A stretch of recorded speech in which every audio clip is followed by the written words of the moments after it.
You planted a garden in spring, you harvested tomatoes and zucchini in August. Then you watched that same plot of ground sit empty for 8 months while you bought vegetables at the grocery store and told yourself you'd do better next year. But the problem isn't your soil or your climate or your lack of space. The problem is that you're treating your garden like a hobby instead of a food production system.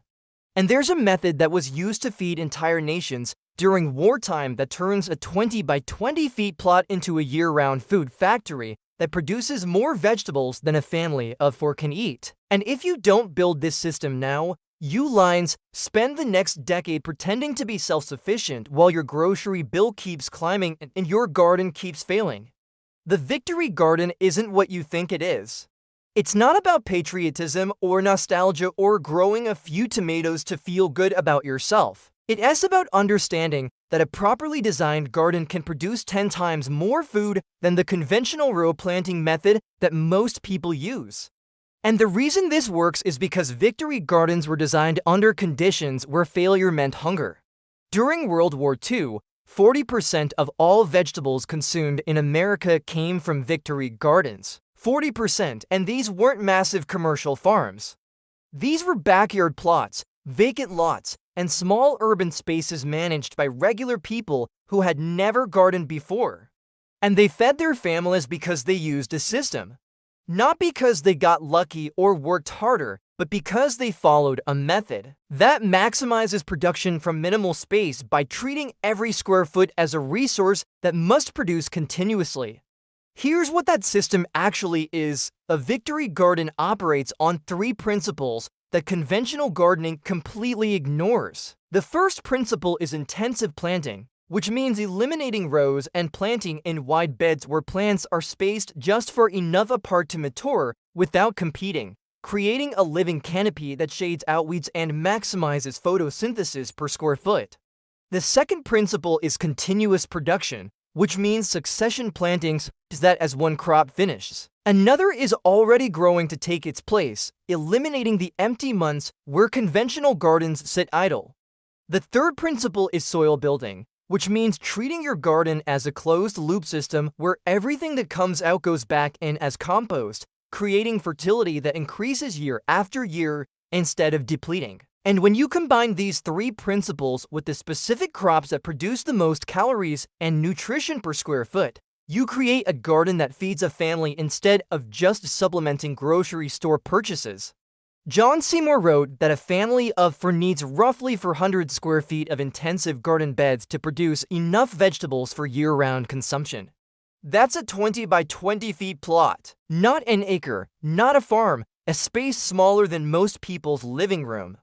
And the reason this works is because intensive beds produce 2 to 3 times more food per square foot than conventional row planting because every inch of soil is being used and nothing is wasted on pathways between widely spaced rows. Start with the layout because this determines everything else. A victory garden is organized as a series of permanent beds separated by narrow paths. Each bed is 4 feet wide and as long as your space allows, typically 10 to 20 feet. The beds are never walked on, which means the soil stays loose and aerated instead of compacted, and the 4-foot width is critical, because it allows you to reach the center of the bed from either side without stepping on the soil, letting you plant, weed, and harvest without damaging the structure you've worked so hard to build. The paths between beds are 18 inches wide, just enough for a wheelbarrow and your feet. And they're permanent, which means once you establish this layout, you never rearrange it. You know exactly where your beds are, where your paths are, and you can focus all your energy on production instead of constantly redesigning. The soil in these beds needs to be deep, loose, and rich because intensive planting demands intensive fertility. You're asking the soil to support more plants per square foot than nature would normally allow, which means you need to give it more organic matter than nature would normally provide. Seymour recommends double digging the beds when you first establish them, which means removing the top 12 inches of soil, loosening the subsoil below with a fork, then replacing the topsoil mixed with massive amounts of compost, aged manure, and organic matter. This creates a bed with 24 inches of loose, Fertile soil where roots can penetrate deeply, that access nutrients and moisture that shallow-rooted plants in compacted soil would never reach. And once you've done this initial preparation, you never need to dig again. You just keep adding compost to the surface and letting earthworms and soil life incorporate it. Now here's where the Victory Garden separates itself from conventional gardening. You're not planting in rows, you're replanting in blocks and hexagonal patterns that maximize the number of plants per square foot while maintaining just enough spacing for each plant to reach maturity. Lettuce is planted on 6-inch centers in a hexagonal pattern, which means each plant is 6 inches from its neighbors in all directions, creating a dense canopy that shades the soil and prevents weeds. While producing 3 times more lettuce than row planting from the same space, carrots go in on 2-inch centers, beets on 4 inches, bush beans on 6 inches.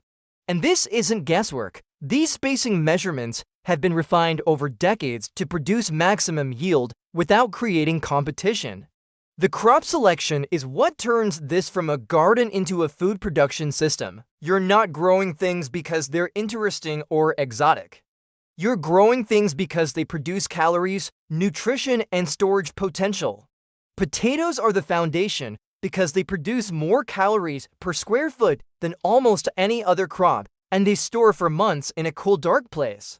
A 20-foot bed planted with potatoes produces 80 to 100 pounds of food. That will feed a family for weeks. Dry beans are next because they repair protein and carbohydrates that store for years and require minimal processing. Plant pole beans on a trellis and U-lines harvest 10 pounds of dried beans from a 4-foot section, giving you protein that costs nothing and requires no refrigeration. Winter squash is critical because it bridges the gap between summer production and winter storage. Squash planted in June produces heavily in September and October, and each fruit stores for 4 to 6 months, giving you fresh food in January when nothing else is growing. Plant 3 hills of butternut squash and U-lines harvest 30 fruits. That provides starches and vitamins through the coldest months. Root crops like carrots, beets, parsnips, and turnips produce heavily and store well, either in the ground under mulch or in boxes of sand in a cool cellar. A 10-foot bed of carrots produces 40 pounds of food that stays fresh for months and provides sweetness and nutrition when fresh greens are scarce. Brassicas are the workhorses of the Victory Garden because they're cold-hardy, productive, and versatile. Cabbage makes sauerkraut that lasts all winter. Kale produces continuously from fall through spring. Broccoli gives you dense nutrition from small plants. And all of them thrive in cool weather when other crops won't grow, extending your production season by months. Plant brassicas in late summer for fall and winter harvest, and you'll have fresh vegetables in November, December, and January when conventional gardens are frozen and empty. But here's the part that makes this system sustainable. The continuous production comes from succession planting and interplanting, which means you're always planting something to replace what you're harvesting, and you're always using the space between slow-growing crops for fast-maturing ones. In March, you plant peas along a trellis with lettuce in front of them. The lettuce matures in 6 weeks and gets harvested while the peas are still small. The peas climb the trellis and produce heavily in June and July, then get pulled out and replaced with a planting of bush beans that produce in September. The same 4-foot section has given you 3 different crops in a single season with no downtime between them. Plant tomatoes in May with basil and lettuce tucked between the seedlings. The lettuce is ready in June before the tomatoes need the space. The basil grows slowly alongside the tomatoes and gets harvested continuously all summer. When the tomatoes finish in September, you pull them out and plant garlic in the same bed, which overwinters and produces bulbs the following June. For crops from one bed in 18 months, with each one feeding the soil for the next because tomatoes are heavy feeders, but basil adds organic matter. Lettuce has shallow roots that don't compete, and garlic is a light feeder that thrives on the residual fertility. The fertility comes from composting everything, and this is non-negotiable because you cannot sustain intensive production by importing fertilizer. Every scrap of plant material from your garden goes into a compost pile where it breaks down into humus that gets spread back onto the beds. Kitchen scraps, weeds, grass clippings, leaves, everything returns to the soil. Seymour writes that a well-managed compost pile can provide all the fertility a garden needs without any outside inputs, and this is true because you're creating a closed loop where nutrients cycle through plants into compost, back into soil, and into new plants without ever leaving the system. Season extension is what turns a 6-month garden into a 12-month one, and it doesn't require expensive greenhouses or complex infrastructure. Cold frames are bottomless boxes with clear lids that sit over your beds and protect plants from frost while capturing solar heat. Build them from scrap lumber and old windows, and they'll add 8 weeks to your growing season for almost no cost. Plant lettuce, spinach, and kale in late August under cold frames, and U-lines harvest fresh greens through December and January, even in climates where winter temperatures drop below freezing. Row covers are lightweight fabric that you drape over plants to protect them from frost and wind while allowing light and rain through. Use them in early spring to get crops started for weeks earlier than usual, and in fall to extend harvest into November and December. A $20 roll of row cover fabric can protect hundreds of square feet of crops and last for years if you store it properly between seasons. This is how Victory Gardens produced food when nothing else was growing, not by fighting the weather, but by using simple tools to moderate its effects and give plants just enough protection to keep producing.